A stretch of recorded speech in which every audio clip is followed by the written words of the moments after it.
নব্বই শতকে গ্রামগঞ্জে বেতের দাড়ি, বেতের ধামা বিভিন্ন এলাকা থেকে এসে গ্রামগঞ্জে ফেরি করে বেচতো, কিংবা কেউ যদি বেতের দাড়ি চাইতো তাহলে বাড়িতে বসেই বানিয়ে দিত।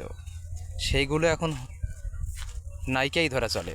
এখন মানুষ বেতের দাড়ি, বেতের ধামা কী জিনিস আমাদের সন্তানেরা কখনোই বলতে পারবে না। আবার নাঙ্গল, গরু দিয়ে হাল বওয়া হতো।